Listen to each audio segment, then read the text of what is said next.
ඔයාලා හැමෝටම සුබ දවසක්. හැමෝම සාදරයෙන් පිළිගන්නවා වෙනද වගේම.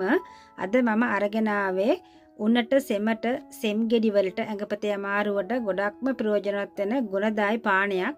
හරිම ලේසි හදා ගන්නත්, ගෙදර තියෙන දේවල් වලින්ම මේ පානය හදා ගන්න පුළුවන්. උදේ හවස බොන්න තියෙන්නේ. දවසට දෙපාරක් බිව්වම ඇත්තටම ඇඟපතේ අමාරුව සෙම් ප්‍රතිශාව ගොඩක්ම හොඳ වෙනවා. ඉතින් වීඩියෝ එක ඉවර වෙනකම බලන්න, channel එකත් subscribe කරන්න, වීඩියෝ එකට like කරන්න. අවශ්‍ය කරන දේවල් ටික වීඩියෝ එකේ සඳහන් කරලා තියෙනවා. ඒ පිළිවෙලින්ම අරගන්න. දැන් බලමු අවශ්‍ය කරන්නේ මොනවද කියලා. කොත්තමල්ලි ඇට මේස හැඳි එකක් පොඩ්ඩක් කබලේ බෙදලා අරගෙන තියෙනවා. ඉඟුරු ටික තලා ගන්න. කොළපාට දෙහි ගෙඩියක් අරගෙන මෙන්න මේ size එකට පෙති කපා ගන්න. සුදු ලුණු ටිකක් තලා ගන්න. එනසල් 4ක්, කරාබුණටි 4ක්, පොඩි කුරුදු කෑල්ලක්, ගම්මිරිස් ඇට 10ක්, සූදුරු තේ හැඳි එකක් ඕන වෙනවා. මෙතන තියෙනවා මීපැණි මේස හැඳි එකක්. මෙතන මීපැණි වර්ග දෙකක් තියෙනවා. ඒ කියන්නේ මේ ප්ලාස්ටික් බෝතලේ තියෙන්නේ සීනි කලවම් මීපැණි. වීදුරු බෝතලේ නම් හොඳ ඔරිජිනල් මීපැණි කියලා තමයි අපට දුන්නේ. ඒක ටිකක් ගාණෙමුත් වැඩි, රුපියල් 5000ක් විතර වෙනවා ලංකාවේ මුදලෙන්. මේ ප්ලාස්ටික් බෝතලේ තියෙන්නේ නම් රුපියල් 700ක් 800ක් වගේ තමයි ලංකාවේ මුදලින් වෙන්නේ. ඉතින් ඒ නිසා ඒක සීනි කලවම් මීපැණි එක. ඉතින් සීනි කලවම් නැති මීපැණි තියෙනවා නම් ගොඩක්ම හොඳයි. දැන් මේ ටික පැත්තකින් තියාගෙන මැටි එතලියක් හෝ මැටි මුට්ටියක් අරගන්න. මැටි භාජනයක හදා ගන්නවා නම් ගොඩක්ම හොඳයි මේ පානය. දැන් කපාගත්තු දෙහි ටික දාගන්න. තලාගත්තු ඉඟුරු දාගන්න. තලාගත්තු සුදු ලුණු දාගන්න.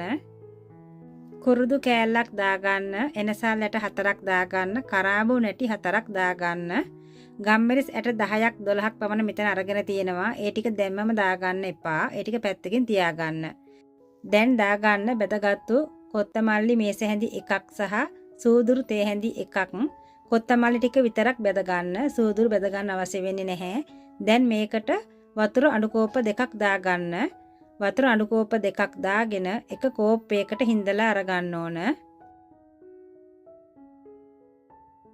මීපැණි සහ ගම්මිරිස් ඇට පස්සේ දාගන්න පුළුවන්. දැන් මේ ටික ලිපේ තියාගන්න. වහන්න එපා. වහන්න නැතුව තමයි තඹ ගන්න ඕන. දැන් හරි. දැන් මෙතන කෝප්ප එකකට වතුර ටික හිඳලා තියෙනවා. දැන් ලිපෙන් බා ගන්න. ලිපෙන් බා ගත්තට පස්සේ මේ ටික හොඳට නිවෙන්න තියාගන්න. දැන් මේ ටික හොඳට නිවිලා තියෙන්නේ. දැන් ඔයාට පුළුවන් මේ ටික පෙරා ගන්න.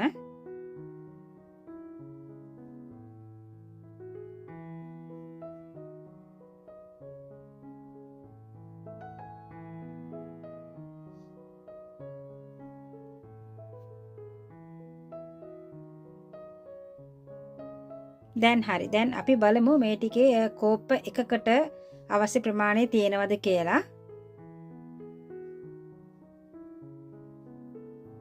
ඔයාලට පේනවා ඇති හරි ගානට තියෙනවා මේ බලන්න. දැන් අපට පුළුවන් මේ පැණි සහ කුඩු කරගත්තු ගම්මිරිස් ටික දාගන්න. මතක තියාගන්න පානය ලිපෙන් බාගත්තු ගමන්ම මේ පැණි දාගන්න එපා. හොඳට නිවා ගත්තට පස්සේ මේ පැණි ටික දාලා හොඳින් කලවම් කරගන්න. දැන් අරගත්තු ගම්මිරිස් ටිකත් හොඳට කුඩු කරගෙන දාගන්න. දැන් මේ දේවල් ටික හොඳින් කලවම් කරගන්න. දැන් නැවත අඩු කෝප්පයට දාගන්න. පොඩ්ඩක් වැඩිපුර තියෙන්න පුළුවන්. මොකද මේ පැණි එකතු කරගත්තු නිසා මේස හැඳි එකක් පමණ වැඩිපුර තියෙන්න පුළුවන්. උදේට කෑම කෑවට පස්සේ මේ අඩු කෝප්පයකින් භාගයක් බොන්න. බිව්වට පස්සේ පැය භාගයක් යනකම් වතුර පොඩ්ඩක්වත් බොන්න එපා. ඉතිරි කෝප්ප භාගය රැයට බොන්න දෙන්න.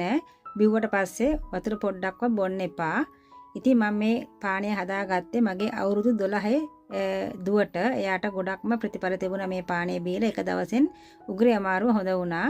පොඩි දරුවන්ට දෙනවා නම්, ඒ කියන්නේ අවුරුදු 4 5 පොඩි දරුවන්ට දෙනවා නම් තේ හැඳි දෙකක් පමණ දෙන්න. ඒ කියන්නේ මේස හැඳි භාගයක් පමණ දෙන්න. අවුරුදු 12න් ඉහළ ඕනම කෙනෙකුට කෝප භාගයක් බොන්න පුළුවන්.